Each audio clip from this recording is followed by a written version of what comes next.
before the A380 appeared, there were 5 categories, 5 aircraft design groups, 1 through 5. 1 through 3 were for small, medium, and large regional aircraft.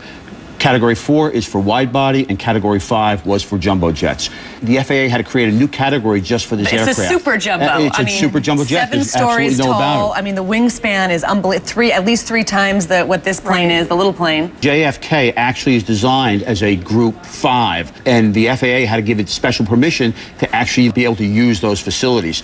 Now, when you take a look at a 747, which has approximately almost 200 feet wingspan, this airplane, the A380, has a 262-foot wingspan, much, much larger. So in this video, what you can make out from it, what went wrong? I mean, who's to blame, if anyone's to blame, for how this happened? Well, there's a lot of facts we don't know. Number one, the CRJ aircraft, the Bombardier 700 series airplane. You can see that truck scooting right in front of it. So it looks as though that CRJ, it had something in front of it too. It couldn't pull forward. Absolutely. And if the controllers saw that, the ground controllers saw that, they should never have let that super jumbo jet go by. But if that CRJ wasn't pulled up as far as it should have been pulled up, then that may have been the problem. When you use those jumbo jets in this type of airport, they're restricted in how fast they can go. So they're going to be taking a look at that. There's a lot of facts that we don't know.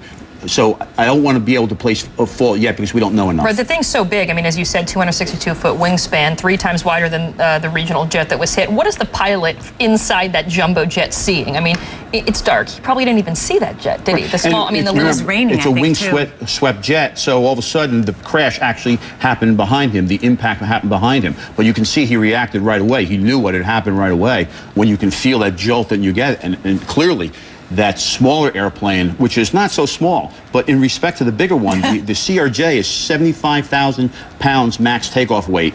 The A380, 1.2 million max takeoff weight. It is a massive airplane. So these airports have to get special waivers, many of them, to be able to even land this A380. And some more airports want to be able to land this A380. It's a big plane that's coming in with a lot of passengers, a lot of business, and this is the way some of these big international flights are going.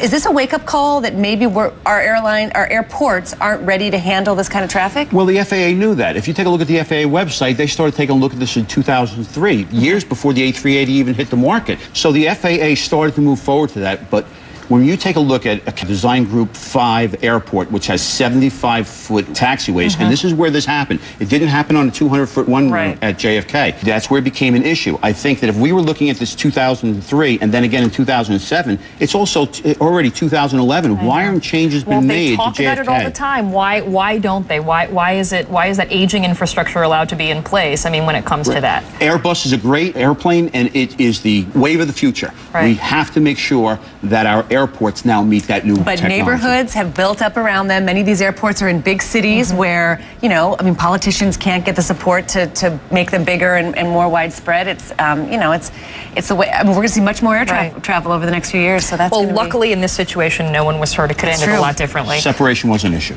John Lucich, thanks so much for joining us. Always great to see you.